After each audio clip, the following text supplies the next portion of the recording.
This is episode 34 of Adventures in Supply Chain podcast. We are pleased to present the Data and Tech in Supply Chain video series with guest Kunal Vora, Senior Manager of Operations at Tesla, ex-Amazon last mile expert. This episode is sponsored by USM Supply Chain. USM stands for Unstoppable, Scalable, Mindful Supply Chain. Check us out at usmsupplychain.com to scale up your profits together with your supply chain. Our guest, Kunal Vora, has impressive accomplishments in Amazon and Tesla, solving complex last-mile, transportation technology, and operational problems in grocery, retail, and automobile. Kunal is currently leading a critical multi-site operation at Fremont Factory and Livermore. In this episode, we'll talk about the following. What are the top 3 challenges to become like Amazon with domestic last-mile delivery? What are the challenges and opportunities you see post-COVID for the sector of grocery stores and restaurants? What are some actions that companies can take to reduce cost of domestic shipping? What is the key to fast innovation, and how can you support innovation from the supply chain perspective and the ability to pivot? What are the key metrics in supply chain that companies need to track? And now with you, your host, Marcia, and her amazing guest, Kunal Vora. Good morning, Kunal. It's a pleasure to have you on the show. It's an honor that you are going to spend some time with us today.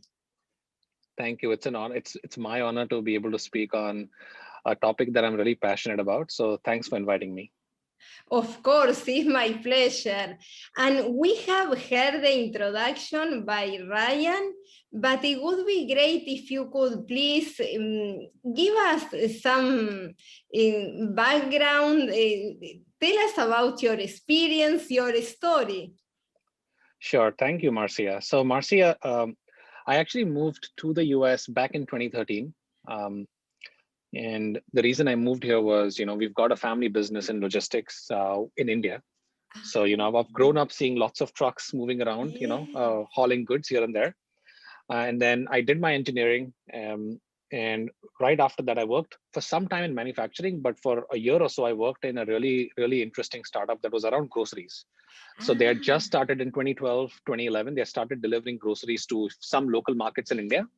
On e-commerce groceries, which at the time was very nascent, especially in India. So did that, really loved it, came here to study my supply chain. So I went to University of Michigan there. And then through that period of studying, I got a really good offer to join Amazon.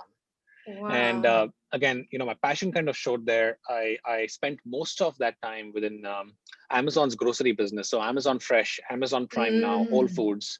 And most of that time, again, was spent within logistics and last mile specifically. So really around, delivery strategy, go-to-market strategies, which cities should we offer, grocery e-commerce home delivery services in? Within those markets, which zip codes would we serve? What customers would be eligible? What is the cost of this delivery? What kind of delivery service providers do we use? Do we use Amazon employees? Do we use independent contractors? So that entire end-to-end strategy was what me and my team kind of owned at the time. And one thing led to another. There were some transferable skill sets that at the time Tesla was looking for back in 2018, as Tesla was going through a very pivotal phase in 2018, where they were going through logistics, production and delivery hell. Yeah. And they wanted people to come in and kind of have a very similar philosophy to what Amazon did with packages of home delivery. They wanted people to come in with some of that last mile expertise and really develop a best-in-class or a first-in-class home delivery service for vehicles. And what that meant was basically customers could order our vehicles online, and to eligible customers, we would just, like another brown box package, this fancy new car would show up at your doorstep. So, was able to kind of get that up and running within a few months of joining. And one of the key things I realized then was I've got a lot of strategic program management logistics experience, but I was lacking operations. So over the last year or so, I've taken over a very operational role within our Fremont factory, and it's been very, very fulfilling. So I guess that's a little about me. Very impressive journey. It's amazing. It's amazing. So you mentioned Amazon because there you had great accomplishment. Now you are in Tesla, but most companies want to be like Amazon. And that applies also to the last mile delivery. So what are the top 3 challenges that you see?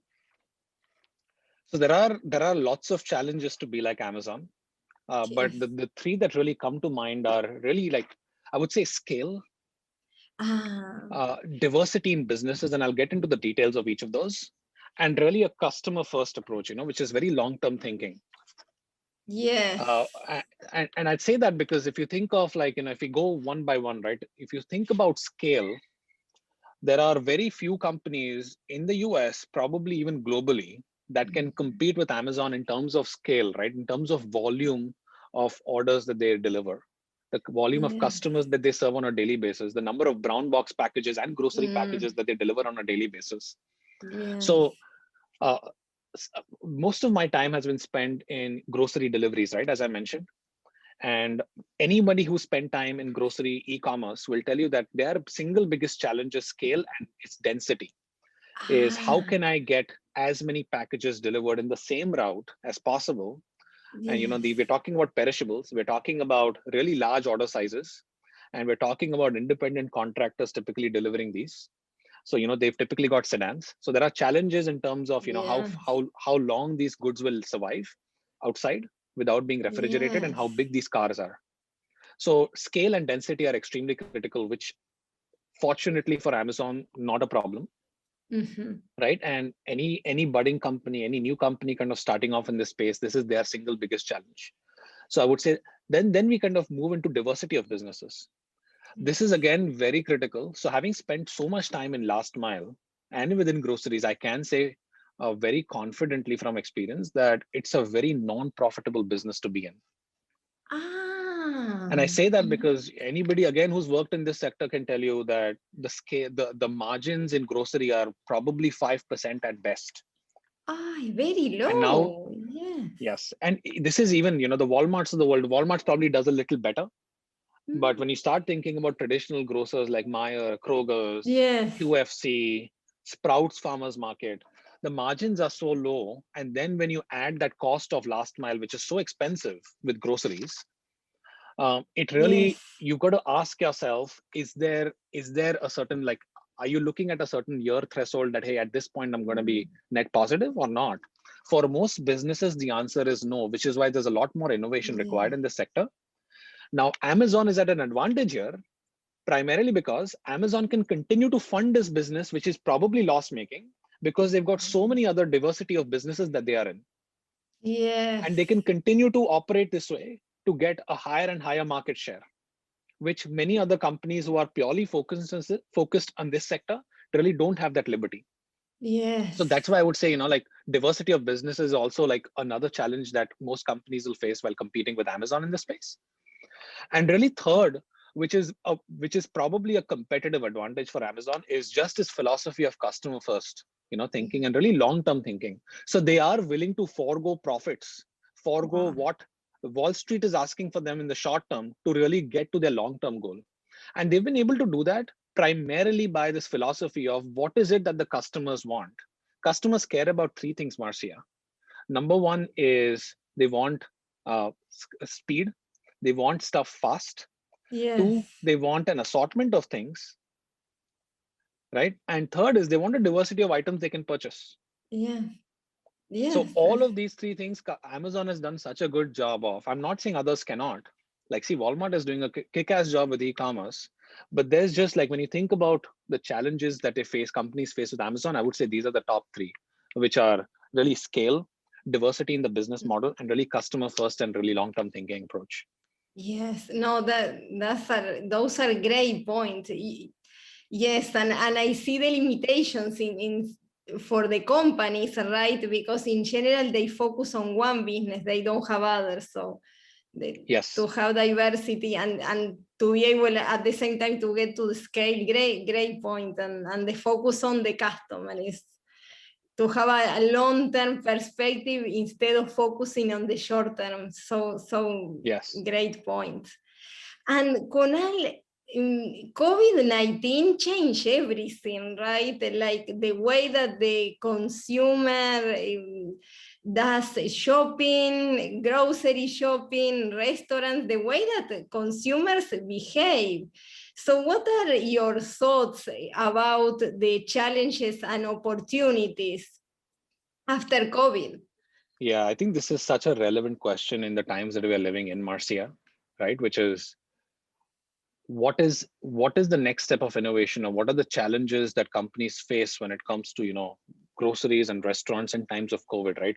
One thing is very clear, right from March of 2020, when unfortunately this global phenomenon happened, uh, people have stayed at home, so there has been a certain amount of skepticism getting out, which I think things are easing a little, but not too much. So there's been a lot more customer requests for home delivery services, especially when it came Yes. to things like grocery, which up until March of 2020, there wasn't. Most customers still preferred going out. That has changed to an extent, and same with restaurants, right? So the biggest challenges that I have seen, and even from the experience that I've had in this industry, is the cost.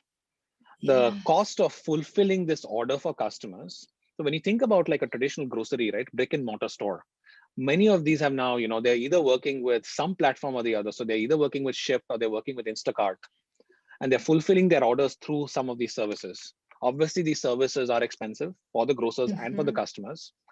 And the reason that is these services are trying to subsidize their last mile cost, which is ridiculously high. And let me share with you some of these, these costs that I believe are very realistic in today's scenario. So typically, the Instacarts of the world will have a gig economy driver, which is an independent contractor delivering these grocery orders, right? Um, they typically drive a sedan. If you're on the West Coast, it's usually a Prius, right? It gives you a better kind of gas mileage. Yes. But these independent contractors without surcharge are paid around $20-25 per hour. And within, and they're given 4 to 5 orders, which fit at max in a Prius, 16 to 20 boxes of groceries. And they're expected to deliver to these 4 to 5 customers, which is why density is important, within a span of 2 hours. Now, they cost Instacart $50. They're delivering at max 4 to 5 orders. So, and sometimes even lesser. So you're looking at last mile cost of $10 to $15 per order. Now, when you Yes. start putting that into perspective, and there is a 5% margin and an average order size of $100, which is grocers make $5 profit on a $100 cart, Yes. they're spending $10 to $15 on last mile. It's not adding up, right? It really doesn't. So who's paying for this? VCs are paying for it a little, by heavily investing in these companies and fueling growth. But really, customers are paying through lots of fees that we've started seeing these new, like I'm starting to see a new municipality fee here, to cover some of these costs, additional fees that these service providers are charging. So some of the things that really smaller independent businesses that can do to flourish in these times is have a blended model of a pickup model as well. So, and what I'm saying with that is, hey, last mile is great. It gives customers some of that, convenience of sitting at home. But the customer's biggest point is they want to limit interaction. And some of that can be done by offering a drive-through pickup model, a pickup model, buy online, purchase in store model, or curbside pickup, which Target has, by the way, nailed. I don't know if you've ever experienced the Target pickup experience. We've been doing that for the last 6 months. We absolutely love it. Yes. And so what my response to this question is, if smaller businesses want to compete in the times of COVID, if they want to survive, they have to be able to offer an alternate model to this, which is a pickup model, which kind of subsidizes or takes away the cost of last mile, puts some of that burden on the customer to drive through and pick it up, but really reduces the cost of this last mile, which will really go a long way for some of these smaller businesses to flourish during COVID. I know that's excellent. Yes, and I have seen that something a similar trend like UPS and FedEx. What they are doing is to deliver to Walgreens, to those Yes, points, right? Access points. correct. So then we can Access go points, and exactly. pick them up. Yeah, Ah, no, great. and that's what we do, So if we've got some of this, there's a UPS and a FedEx store really close to our place. So we have had instances which we've never done in the past. We just go to these stores and pick it up, Yes. which somehow turns out to be cheaper. It's just a little more ecologically conscious and helps some of these smaller businesses save up. Yes. No, that is a great idea. A way that they can reduce cost with last mile delivery. That's great. And Kunal, since you work at Amazon, what is the role of technology that how technology impacts on all of this? That's a very, there's a very broad answer to this. Yes. So technology is to today's generation what machines was to the previous one. Yes. So technology is today's machines, and I say that because technology is what's making life easy today. And it's making life easy for customers. It's supposed to make life easy for businesses, smaller, medium sized, large businesses. And I say that because when you start thinking from a company perspective, right, uh, tech helps unlock efficiencies and really reduces some of these blockers of customers placing orders or purchasing, shopping with you. Mm-hmm. Right. So there are two parts to technology when I think from a company perspective. One is, it reduces the blockers, as I said, for customers to place an order. So now instead of having to go into a store, see that, certain inventory or SKUs don't exist there, certain colors that you want, you can check all of that out online, have an option, so customers can place their order online, get it either delivered in store, pick it up, or get it delivered home. And so that's really reducing minimizing the number of steps or reducing the blockers a customers has to purchase from you. And then on the flip side, if you think on the back end, from a company perspective, tech is also really enabling or really improving efficiencies for their operations. So Yes. companies are now, transitioning to multiple warehouses. Some of them have stores, warehouses. And one of the things they've come to realize is companies had to adapt to online transactions much faster than anticipated since Mm-hmm. due to COVID. So they've opened up, a lot of these companies have opened up warehouses. They're working with FedExes and UPSs or some of these others, more local companies to run these operations. And one of the trends we are seeing is each operational unit may function very differently because Yes. many of these are outsourced. So what technology is going to enable these companies to do is start creating standard practices, standard processes, standard operations, and start to take more and more control of their back-end operations, make it more efficient, and really unlock those efficiencies which otherwise would not exist. So really, that's the role of technology. It's to reduce the blockers for customers and also reduce the blockers and improve efficiencies on their back-end operations. Great. Yes, it's the only way to have those standards that you were mentioning, so important to Absolutely. scale, right?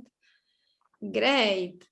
And you are working at Tesla, so technology, innovation come to mind when you mention Tesla. You were talking about the project that you are working, right, to deliver cars right to your door. So that is impressive. So what is the key to have that fast innovation? Because this is also related to what you talked at the beginning, that the customer wants speed. So Yes. what is the key? So there really is no one recipe to success, right? The two organizations which I've been very fortunate to work with have had very different philosophies and have still been wildly successful when it comes to innovation, right? Your question was about Tesla. So let's Yes. start with that. And then I'll also share some of my learnings that I've had at Amazon, which I also think are very, very critical for innovation.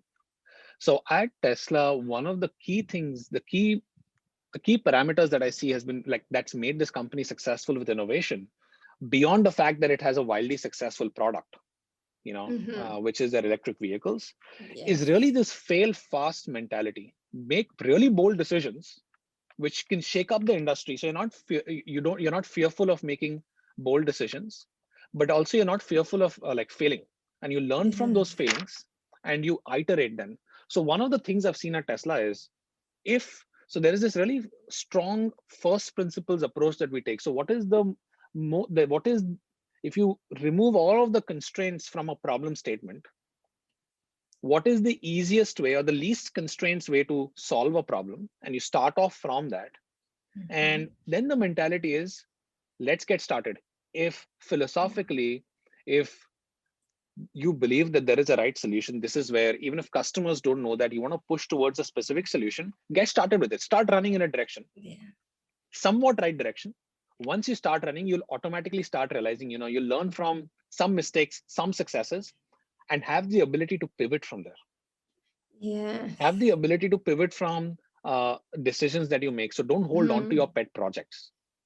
Be Yes. be willing to modify some of these, the direction that you're running in, and you're bound to find some amount of success, some failures. Successes are going to help you move forward. Failures are going to teach you from. So that's, I think, that's what I've seen at Tesla. Amazon has a somewhat similar but a completely different approach, which I really, I'm lucky to have experienced. And some of that is Amazon has a like data first kind of approach there. So they'll invest a lot of time. So they have this entire approach of writing white papers, 2-page documents, 6-page documents, and it goes through like multiple levels of scrutiny. So if I have a new idea, it could be a new service, a new business, even the small process change that are required within warehouses, it has to go through a form of 2-page to 6-page document, which contains a narrative, explanation, and a lot of data saying why we want to make that change.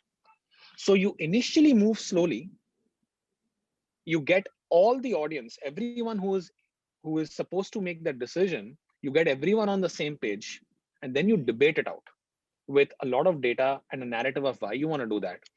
Once everyone agrees, because so much of the groundwork has been done in these discussions and this data, in gathering this information, Amazon executes at warp speed after that. And then that execution speed is unparalleled in any industry. And I think that's the key differences I've seen. But both have been very wildly successful in terms of innovation Yes. and really moving forward. Wow, that's incredible. Because I have heard about that, about having everything, not everything in writing, but instead of using PowerPoint presentation, is with narrative on Amazon. But I Yeah, we like how actually, you describe. Yes. yeah, so we didn't. So the interesting thing was, when I got my first Amazon laptop, we didn't have PowerPoint installed. In fact, there is no way to install PowerPoint when you're at Amazon, which is like really weird. And at the same time, like kind of like makes sense, right? Very counterintuitive. But yeah, like PowerPoint gives the ability to for the presenter to present their narrative. A white pager forces them to put all the information and allows everyone to get onto the same page when it comes to the narrative as well as the data. Yes, yes, no, and incredible that they have been both, as you mentioned, very successful and with innovation, but they use different approaches. So, for example, for Tesla, you mentioned that yes, they start and then they make changes based on what they are experiencing.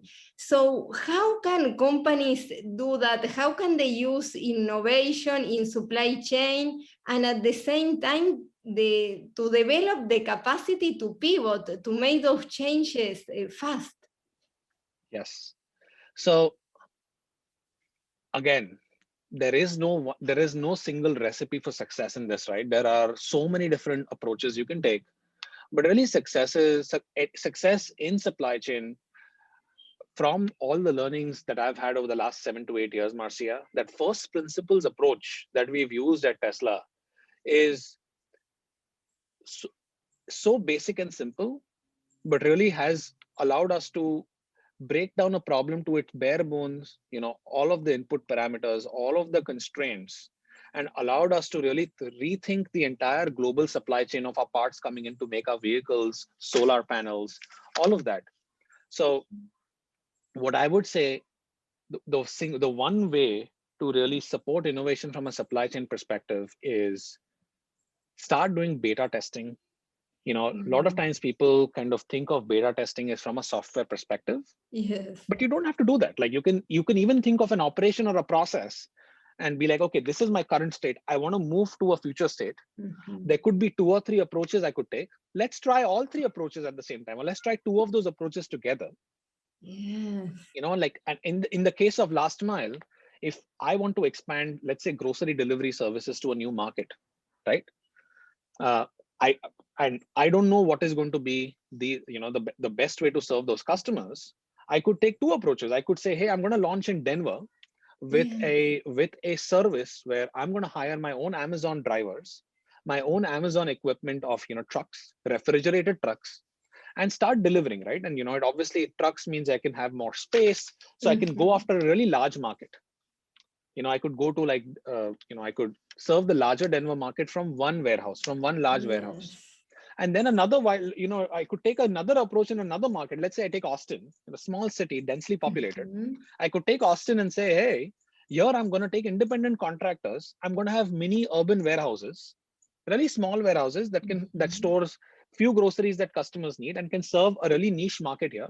But my OPEX and CAPEX costs are really low. And from here, I instead of having my own cost of having my own trucks, my own drivers, I have independent contractors in their sedans delivering. And what Yes. we're going to start realizing, when you start testing these different approaches out, sooner or later you start figuring out which one works and which one doesn't. So Mm. what I would say is, don't commit to one solution too quickly. Be open to ideas in supply chain. Try out your Yes. different models in different markets or in the same market, and you'll soon start realizing the pros and cons of both, and your potential final solution could be a blended model of these two. Yes. Yes. No, that's great. Yes. No, perfect, Conal. Great points. And you talk also about data. What are the key metrics in supply chain? For example, innovation is important, or the ability to pivot, as you were mentioning. So Yes. what should we looking at from the supply chain perspective? So there are, very high level, right? When I run my operation today, or in the past when I've run programs, I've tried to break down metrics to some really simple ones and some very complex ones. What I've Mhm. come to realize is the simpler metrics are more powerful, and they do give you, good trends and data to suggest how you have to pivot moving forward. So I typically break down supply chain metrics into really two key categories. One is business metrics, and one is operational metrics. And Great. business metrics are really simple. You again can break it down into two or three really critical few metrics, which is, one is, think about CAC, which is customer acquisition cost. Mhm. So that's Yes. potentially looking at cost of growth. So Yes. what does it cost? What is it going to cost your business to acquire that one additional customer? And Mhm. that's looking at costs across the board, right? It's looking at some advertising, marketing cost. It's looking at potentially expanding your services to peripheries of, if you're thinking about last mile logistics, hey, can I deliver to that one additional zip code that's beyond Mhm. my current, that's beyond my current territory? What is that cost going to look like? Yeah. So there is really a customer acquisition cost that is extremely critical to understand.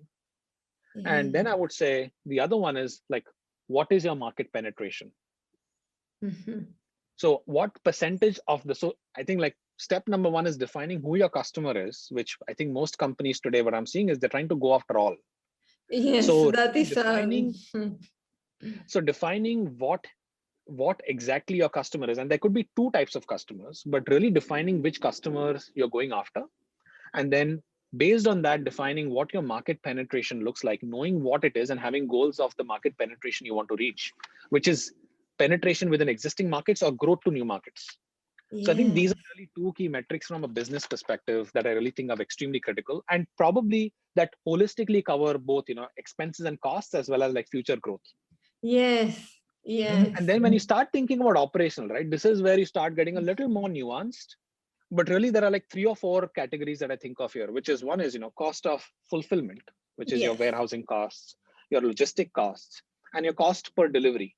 So then there's like everything that's inside the warehouse and cost of everything that's outside the Mhm. warehouse. Yes. And inside the warehouse there is a OPEX, CAPEX cost of shipping, packing, all of that. Mm. And then there is cost of delivery. And there are different types of things, different programs you can run to optimize each of these.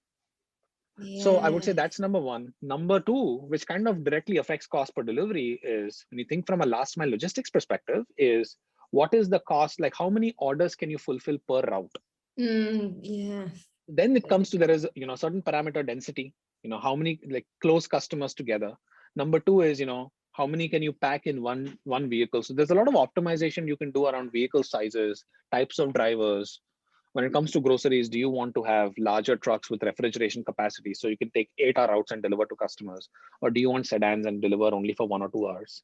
So there is, I would say that's the second operational metric I would care about. Third would be a factor that not a lot of companies think through, but when you start actually operationalizing, you realize how expensive it is when you have independent contractors or drivers, there is a surcharge cost because these drivers are not bound to you as working for your company. Their alternative is I could work for Uber, I could work for Yes. DoorDash, I could work for, Instacart. So there is a cost of acquiring these people and a surcharge very often you have to pay at peak delivery times. These surcharges can very Yes. often be even 50% extra. So there is that cost of surcharge, which I've seen has really was shooting up even at the time I was with Amazon. And Yes. finally, I think the last one is just percentage to capacity. So when do you make a decision to open the next warehouse? What is your forecast to reach full capacity in an existing warehouse or in your existing number of drivers that you have? So what Yes. are the things you can do to increase efficiencies with your existing capacity? So I think these are the really 3 or 4 metrics from an operational perspective that I would really care about.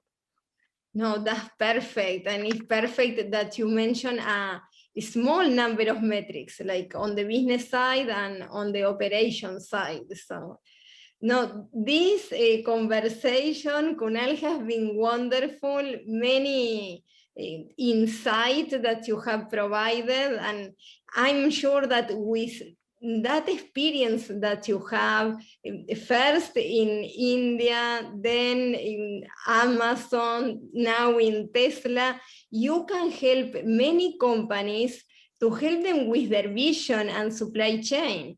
So what is the best way that the companies can reach to you for help? Thank you for your kind words, by the way. Yeah, I think LinkedIn would probably be the best way to reach out to me. I'm usually pretty active there. I think there is a lot of good content there, a lot of good people to connect with there. So connecting with me on LinkedIn would probably be the best approach. I'm usually pretty fast with responses as well, as you may have seen. Apologies Yes. if I've not 1 or 2 times, but I try to be. So I would say, use some of these social media platforms like LinkedIn would be the best way to reach out.